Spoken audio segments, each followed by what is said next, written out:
గజం భూమి కేవలం 5,000తో 605 గజాల భూమిలో 630 స్క్వేర్ ఫీట్ సింప్లెక్స్ హౌస్ కేవలం 36 లక్షలు మాత్రమే.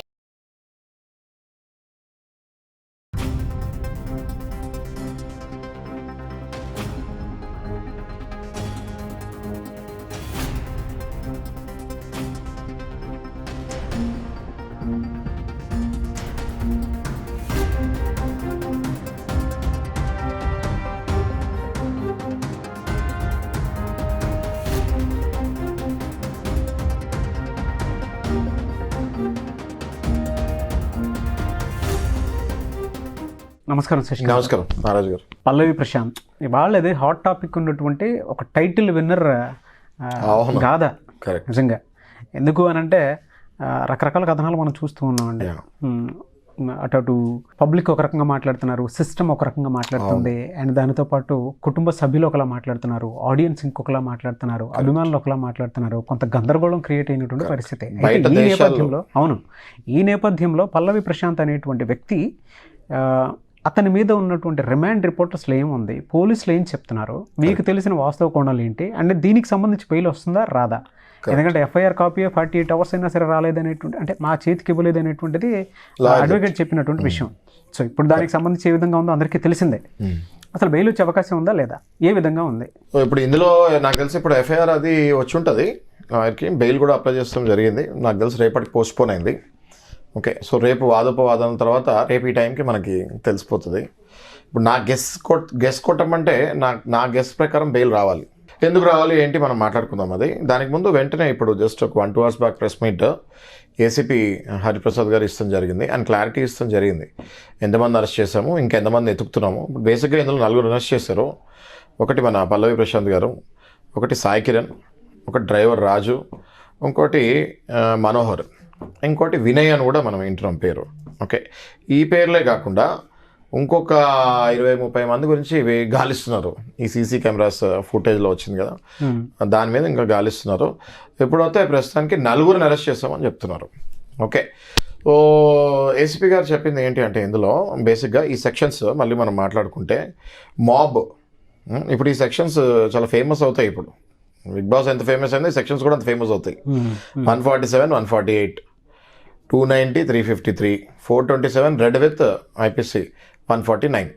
ఓకే, ఇవన్నీ ఏంటి క్లుప్తంగా అంటే, ఒకటేమో ఇందులో కొన్ని సెక్షన్స్ ఏమో రైట్ గ్రూప్గా వచ్చి గుంపులుగా వచ్చి మాబ్ లాగా వచ్చి కొట్టుకుంటారు. కొన్ని సెక్షన్స్ ఏమో పబ్లిక్ సర్వెంట్స్ని, ఇప్పుడు పోలీస్ని కానివ్వండి, లేక ఆ బస్సు డ్రైవర్కి దెబ్బలు తగిలాయి, వీటి గురించి ఈ సెక్షన్స్ పడ్డాయి. రైట్, ఇందులో ఒక కేసు తప్ప అన్నీ కూడా బెయిలబుల్. ఎటొచ్చి ఒకటి నాన్ బెయిలబుల్. అది దాని గురించే మనం ఇప్పుడు బెయిల్కి చేస్తాం, లేకపోతే ఈ పాటికి స్టేషన్ బెయిల్ వచ్చేసేది. ఇప్పుడు 41A నోటీస్ కూడా మనం ఇచ్చి అరెస్ట్ చేశారని, అంటే వారెంట్ కూడా ఇష్యూ చేసి అరెస్ట్ చేశామని చెప్తున్నారు. అనేక రకాలుగా న్యూస్ వస్తూ ఉంటుంది. మనం ఇది క్లుప్తంగా అర్థం చేసుకోవాలంటే పోలీస్ వుడ్ హ్యావ్ డెఫినెట్లీ పద్ధతిగానే ఉంటుంది అని అనుకోవాలి. పోలీస్ని తప్పు పడతాం కంటే కూడా ఈ కేసులో మళ్ళీ నేను యాజమాన్యం దగ్గరికి వెళ్తాను. ఓకే, సో వెళ్ళే ముందు సజ్జనార్ది గారు వారిది కూడా నేను ఇది వీడియో చూస్తాం జరిగింది. అందులో ఆయన ఆర్టీసీ ఎండి ఇప్పుడు. ఓకే, మీ సజ్జనార్ గారు అనగానే మన అందరికీ తెలుసు ఆయన ఎంత స్ట్రిక్ట్ ఆఫీసరు. రైట్, సో ఆయన ఆబ్వియస్గా ఇంతకుముందు ఆర్టీసీ మీద చిన్న ఏదో రాంగ్ అడ్వర్టైజ్మెంట్లు చేస్తేనే కేసు వేస్తారు ఆయన. అలాంటప్పుడు అంటే ఏదో advertisement, I don't want to take a heroes name, but ఏదో అడ్వర్టైజ్మెంట్ ఆర్టీసీని కొంచెం కించపరిచినట్టు చేస్తే వెంటనే ఆయన దాని మీద కూడా కేసు వేస్తాడు. మరి ఇలా అద్దలు బాగా కొడితే ఆయన చేస్తారు. ఓకే, ఇవన్నీ కూడా రూల్స్ ప్రకారం మనం రూల్స్ ఏవో మాట్లాడుకుంటున్నాం, ఇవన్నీ కరెక్ట్. యాజ్ ఎ అడ్వకేట్ నేను కూడా 100% ఇవన్నీ కరెక్ట్ అంట. ఇక్కడ బలయ్యేది పల్లవి ప్రశాంత్. అదొక్కటి నాకు అక్కడొక్కటి పించ్ అనిపిస్తుంది. ఇంత పెద్ద షో, ఇన్ని కోట్ల మంది అభిమానులు, ఇంతమంది యాక్టర్లు, చీఫ్ గెస్ట్లు, అంత పెద్ద సూపర్ స్టార్ హోస్ట్, ఈయనతో పాటు రన్నర్స్ ఒక 5 అదే టైంలో ఈయనతో పాటు బయటకు వస్తాం, కొన్ని 100 మంది రోడ్డు మీద పడి గల్లంత చేస్తాము. ఈ పల్లవి ప్రశాంత్ ఒక్కడే అంతమంది కంటెస్ట్లలో అంత పెద్ద షోలో లోపలికి వెళ్తాం జరిగింది. మిగతా 4 పల్లవి ప్రశాంత్ రిలేటివ్సే. ఓకే, అక్కడొక్కటే నాకు కొంచెం పింఛ్ అనిపిస్తుంది. ఓకే, సో దీన్ని మనము మరి ప్రస్తుతానికొస్తే ఏం చేయలేము, కానీ సమాజం ఆలోచించుకుంటుంది ఏంటి వేర్ వీఆర్ గోయింగ్ అన్నది. ఆయన ఒక రైతు బిడ్డ. ఓకే, తప్పు చేశాడు, తీసుకెళ్లారు, ఏమనట్లే. మరి మిగతా వాళ్ళు ఏమయ్యారు? నా క్వశ్చన్ ఇక్కడ మిగతా వాళ్ళు ఏమయ్యారు అన్నది. ఆయన మీద సెక్షన్స్ పడతాను నేను తప్పనట్లే, మిగతా వాళ్ళు ఏమయ్యారు? ఈయనతో పాటు వీళ్ళందరూ కూడా ఉంటే అందరు కలిసి ఏదో ఒకటి చేసేవాళ్ళు కదా. మళ్ళీ ఇప్పుడు ఈయన ఒక్కడే అయిపోయాడు కదా. ఈయన గురించి మళ్ళీ ఆ అడ్వకేట్ వచ్చాడు, మళ్ళీ ఆయన వెళ్ళాడు, ఇంకో అడ్వకేట్, ఇప్పుడు మొత్తం 10 మంది అడ్వకేట్స్ ఇన్వాల్వ్ అయ్యారని వింటున్నాం మనం. ఓకే, ఈ కేసులో రైట్.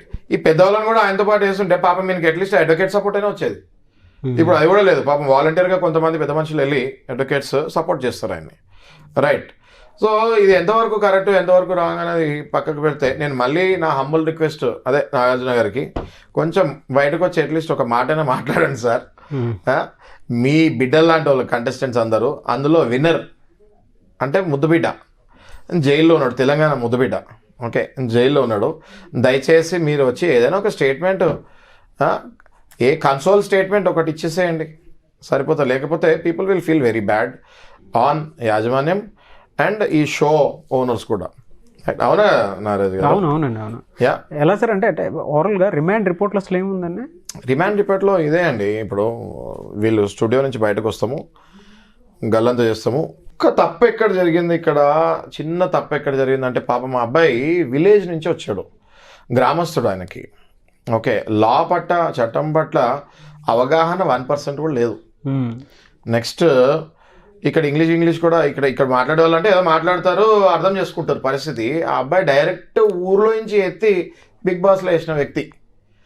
ఆ వ్యక్తి అంత హైప్ క్రియేట్ అయ్యి అంత విన్నర్ అయిన తర్వాత రోడ్డు మీద వదిలేస్తే, డైరెక్ట్గా without any rules and regulations చెప్పకుండా వదిలేసినప్పుడు ఎంత మాత్రం ఆ అబ్బాయిది తప్పు అన్నది మనం మళ్ళీ నార్మల్ పీపుల్ వితౌట్ ఇప్పుడు లా కాకుండా ఆలోచిస్తే, పాపం మీ అబ్బాయి అనవసరంగా ఇరుక్కున్నాడే అని అనిపిస్తుంది. కానీ ఇక్కడ తెలియక చేసినా తప్పే కాబట్టి ఆ అబ్బాయి మీద సెక్షన్స్ పడ్డాయి. ఇందులో ఏంటి అంటే, ఆ కార్లో విజువల్స్ వచ్చినాయి మనకి. కార్లో అబ్బాయి వెళ్తున్నప్పుడు పోలీసు వాళ్ళు చెప్తాము, ఆ అబ్బాయి అక్కడ కూడా నేను రైతు బిడ్డ అనే కార్డు వాడేశాడు. ఓకే, వాడటంలో తప్పలేదు. అట్లీస్ట్ ఈ యాజమాన్యం వెళ్ళేటప్పుడు, నాయన బయట గందరగోళంగా ఉంది, నువ్వు అటు నుంచి వెళ్ళక, నీ మీద గొడవలు అయితే కేసులు పడతాయి అని ఒక ఇండికేషన్ ఇస్తే ఎందుకు వెళ్తాడు ప్రశాంత్? అటు వెళ్ళాడు కదా, ప్రశాంతంగా ఉండేవాడు కదా. రైట్. ఇప్పుడు గెలిచిన తర్వాత జైల్లో కూర్చున్నాడా? ఎక్కడ? Where is the vicarious liability అంటున్నాను నేను మళ్ళీ. As per the law vicarious. ఇప్పుడు సరే, ఈ 2-3 రోజులు ఫస్ట్ ప్రశాంత్ బయటకు వస్తే దాని తర్వాత మనము యాజమాన్యం గురించి ఆలోచించవచ్చు. ఓకే, చట్టంలో వైకేరియస్ లయబిలిటీ అన్నది ఉంది. అది ఏంటి అంటే, నా కారు మీరు వేసుకెళ్ళి ఎవరైనా గుద్దితే మీతో పాటు నేను కూడా బాధ్యుడిని, అది వైకేరియస్ లయబిలిటీ. మరి అంటే మీరు అలా మాట్లాడుతున్నారు కదా, ఇతని ఫ్యాన్స్ అనేటువంటి ముసుగులో ఇది జరిగింది అనేటువంటిది. ఫ్యాన్స్ అయ్యి ఉండొచ్చు, కాకపోయి ఉండొచ్చు, బట్ యాజ్ వెల్ యాజ్ ఇతనితో పాటు వేరే అదర్ కంటెస్టెంట్స్ ఫ్యాన్స్ కూడా ఉంటారు కదా. చూడండి, అదే మరి బ్యాడ్ టైం అంటే అదే. ఈయన బయటకు వచ్చి ఈయన కారులో వెళ్ళేటప్పుడు ఈయన విన్నర్ కాబట్టి పోలీసు వాళ్ళు విన్నర్ దగ్గరికే వెళ్ళారు, వేరే కంటెస్టెంట్స్ దగ్గరికి పోలీసు వాళ్ళు వెళ్ళలేదు. ఎందుకంటే విన్నరే కదా. లైమ్ లైట్లో ఎవరు ఉంటారండి? ఇప్పుడు బిగ్ బాస్ అంటే ఎవరు లైమ్ లైట్లో ఉండేది? విన్నరే. కాబట్టి ఓన్లీ ఈయన కార్ దగ్గరికే వస్తాం జరిగింది పోలీసు వాళ్ళు, విన్నర్ కాబట్టి. మిగతా వాళ్ళకి ఏముంటుందిలే, ఇంకా వాళ్ళు వెళ్ళిపోతారు అన్నట్టుగా పాపం ఈయన దగ్గరికే వస్తాము జరిగింది. ఈయనకి రిక్వెస్ట్ చేస్తాం జరిగింది. ఈయన ఊపులో కొంచెం ఆ స్వింగ్లోనే ఉన్నాడు అబ్బాయి, ఇంకా అందులో నుంచి కోలుకోలేదు. విన్నర్ అనే ట్రోమాలో నుంచి ఇంకా రాలేదు బయటకి. అందులో జరిగిన మిస్టేక్ ఇది. Definitely mistake is a mistake, but bail అవుతే వస్తుందని నేను అనుకుంటాను. ప్రతి మనిషికి అంటే పోలీసులు చెప్పిన దాని ప్రకారం, మీరు చూసిన దాని ప్రకారం ఏ విధంగా ఉంటుందండి? పోలీసులు పెట్టిన సెక్షన్స్ సింపుల్ అండి. ఒకటి నాన్ బెయిలబుల్, మిగతావన్నీ బెయిలబుల్. ఆ ఒక కేసుకు కూడా బలంగా వాదిస్తే 100% బెయిల్ వస్తుందని నేను భావిస్తున్నాను. గ్రౌండ్స్ అండి, ఇప్పుడు సింపుల్ అండి, గ్రౌండ్స్. ఇప్పుడు జడ్జ్ గారిని కన్విన్స్ చేయాలి ఏ గ్రౌండ్స్ మీద ఈయన లోపల పంపించారు. ఆ గ్రౌండ్స్ ఈయన ఒకవేళ నిజంగా చేసి ఉండకపోతే చేయలేదు అని చెప్పాలి. ఒకవేళ చేసి ఉంటే కూడా తగిన సాక్ష్యాధారాలు కోర్టులో ప్రవేశపెట్టచ్చు. మా వ్యక్తి ఎవరైతే ఈయన అక్యూజ్డ్ ఉన్నాడో, ఓకే, అంటే మన క్లయింట్ అంటాం అది. ఓకే, మా క్లయింట్ ఎక్కడికి పారిపోడు, కావాలంటే షూరిటీస్ మీద మీరు బెయిల్ ఇవ్వండి, మీకు పోలీసులకి సహకరిస్తారు అని చెప్పి ఒక చిన్న మాట జడ్జి గారికి చెప్పి కన్విన్స్ చేయగలిగితే 100% బెయిల్ వస్తుంది. ఎందుకు సార్ అంటే ఒక పర్సన్ విషయంలో ఇంత డిలే ఎందుకు అవుతుంది అంటారు? అంటే ఇప్పుడు డిలే అంటే నాగరాజ్ గారు అదే చెప్తాను మీకు. ఇదే పొలిటికల్ ర్యాలీస్లో ఇదే వేరే వేరే పెద్ద సినిమా హీరోల దాంట్లో గొడవలు జరుగుతాం చాలా జరిగాయి. అక్కడెక్కడ కూడా ఆ హీరోలను అరెస్ట్ చేయలేదు, లేదా ఆ పొలిటికల్ లీడర్స్ని కూడా నార్మల్ స్థాయి లీడర్స్ అరెస్ట్ అసలు మెయిన్ లీడర్స్ని అరెస్ట్ చేస్తాం జరగలేదు. ఇక్కడే నాకు అప్పుడప్పుడు అనిపిస్తుంది, అప్పుడప్పుడు అక్కడక్కడ జాప్యాలు జరుగుతూ ఉంటాయని అనిపిస్తూ ఉంటుంది మనకి. కానీ దీన్ని కాంక్రీట్గా మనం ఫైట్ చేయాలి అంటే మనం కూడా ప్రూఫ్స్తో మాట్లాడాలి.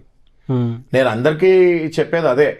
ఓకే, ప్రజలకు కానీ ఎవరైనా ఇంటర్వ్యూస్ ఇచ్చే వాళ్ళకి కూడా నేను చెప్పేది, మనము ఒకళ్ళ మీద నిందేసేటప్పుడు ఎంతో అంత కొంచెం మనం కూడా ఎవిడెన్స్ పెట్టుకొని మాట్లాడాలి. రైట్, ఇప్పుడు ఇందులో పోలీసు వాళ్ళదే తప్పు అని చాలా మంది అంటున్నారు. అది ఎవిడెన్స్ తోటి వెళ్దాం ముందుకే అంటున్నాను నేను. తప్పే, ఫర్ ఎగ్జాంపుల్ ఎవిడెన్స్తో ముందుకెళ్దాము. ఏ రకంగా ఎవిడెన్స్తో ముందుకెళ్ళాలి అంటే, ఆ టైంలో విజువల్స్ ఎంతమంది బయటకు వచ్చారు, ఓన్లీ ప్రశాంత్ మీదే ఎందుకు కేసు వేశారు, ఆ టైంలో విజువల్స్ కంటెస్టెంట్స్ ఎంతమంది బయటకు వచ్చారు అది రికార్డ్ అయి ఉంటుంది, మరి మీరు ఓన్లీ ప్రశాంత్ మీదే ఎందుకు కేసు వేశారు. ఈ ఎవిడెన్స్ తోటి you can definitely encounter police department also. First ఈ హడావిడి అవుతే నాకు తెలిసి నెక్స్ట్ వెళ్తారు, డెఫినెట్గా వెళ్తారు. ఇంతమంది బయటకు వచ్చినప్పుడు ఓన్లీ ఈ పాయింట్ తోటి కనుక మనం ఈ పాయింట్ తోటి వెళ్ళాలి. ఈ పాయింట్లో ఓన్లీ ప్రశాంత్ ఒక్కడే నిందితుడు కాదు. ప్రశాంత్ అంటే ఎతుకుతున్నారు, ఇప్పుడు ఏసీపీ గారు చెప్పిన దాని ప్రకారం మొత్తం మిగతా వాళ్ళని కూడా ఎతుకుతున్నారు. కానీ కంటెస్టెంట్స్, నేను అనేది ఈ కామన్ పబ్లిక్ని ఎతుకుతున్నారు మీరు. కంటెస్టెంట్స్ని మిగతా కంటెస్టెంట్స్ మీద ఎందుకు వేయలేదు అన్నది నా క్వశ్చన్. అర్థమైంది కదా, దానికి విత్ ఎవిడెన్స్ వెళ్ళాలి. ఓకే, విత్ ఎవిడెన్స్ అంటే ఆ వీడియోలు తీసిన తర్వాత అందులో వేరే కంటెస్టెంట్స్ కూడా బయటకు వస్తున్నప్పుడు ప్రశాంత్తో పాటు ఈ కారు వెనకాల ఆ కార్లు కూడా ఉన్నప్పుడు వాళ్ళు ఏదైనా మాట్లాడతాం కూడా పబ్లిక్ తో జరిగినప్పుడు ఆ ఎవిడెన్స్ తీసి వాళ్ళని కూడా వేయాలి. వాళ్ళని వేయకుండా ఓన్లీ వీళ్ళని వేసినప్పుడు అందులో ఏదో జాప్యం జరిగితే డెఫినెట్గా మనము ఎన్కౌంటర్ చేయాలి. ఇవన్నీ జరుగుతాయి నాగరాజు గారు, ఇది ఇంతటితో పోదు. డెఫినెట్గా నెక్స్ట్ 3-4 డేస్లో డెవలప్మెంట్స్ ఉంటాయి. సో ఏది మాట్లాడినా మనం ఎవిడెన్స్తో మాట్లాడాలన్నది నేను ఫస్ట్ నుంచి చెప్పేది. ఓకే, ఏది కమెంట్ పాస్ చేసినా మనం పోలీస్ మీద కానివ్వండి, లేకపోతే లాయర్స్ మీద కానివ్వండి, లేకపోతే ఇట్లా అరెస్ట్ అయిన వాళ్ళని మనం ఎవిడెన్స్తో మాట్లాడాలి. పల్లవి ప్రశాంత్కి నేను సపోర్ట్ చేయట్లేదు, కానీ పల్లవి ప్రశాంత్ ఒక్కడే ఎందుకు అరెస్ట్ చేశారు, మిగతా కంటెస్టెంట్ ఎందుకు చేయట్లేదు అని నేను బలంగా వాదిస్తున్నాను. మీకు అదైంది కదా, నేను కోర్టులో ఒకవేళ నేను ఆయన లాయర్ లాగా వెళ్ళుండే కూడా కోర్టులో నేను వాదించేది ఫస్ట్ అదే. కంటెస్టెంట్ ఈయన ఒక్కడేనా కాదు కదా, మిగతా కంటెస్టెంట్లు కూడా ఆ రోజు స్టేజ్ మీద ఉన్నారు. ఆ రోజు ఈయన గేట్ నుంచే బయటకు వచ్చారు. వాళ్ళని ఎందుకు అరెస్ట్ చేయలేదు, ఈయన ఎందుకు అరెస్ట్ చేశారు అన్నది మనం అదే నేను ఒకవేళ ఉంటే బెయిల్ డిలే అవడానికి కారణం ఏమిటంటారు సార్? అసలు బెయిల్ డిలే అంటే వీళ్ళు వేరే ఒక కోర్టు బదులు ఇంకో కోర్టులో వేస్తాం జరిగి ఉంటుంది నాకు తెలిసి. సో రేపు అది మళ్ళీ నాంపల్లి కోర్టుకి పెడతాం జరిగింది. అదే రీజన్ ఉంటుంది నేను అనుకుంటున్నాను ఇప్పుడు వచ్చిన న్యూస్ ప్రకారం అయితే. Okay, so that is nothing అండి, 1-2 డేస్ మ్యాటర్ అది. డెఫినెట్గా వాదపోవాదాల తర్వాత దీనికి బెయిల్ వస్తుందని నేను క్లియర్గా అనుకుంటున్నాను. తప్పకుండా బెయిల్ వస్తుందని నేను అనుకుంటున్నాను. చూద్దాం ఏ విధంగా ఉంటుంది. Thank you so much Shashikant గారు. థ్యాంక్ యూ నాగరాజ్ గారు.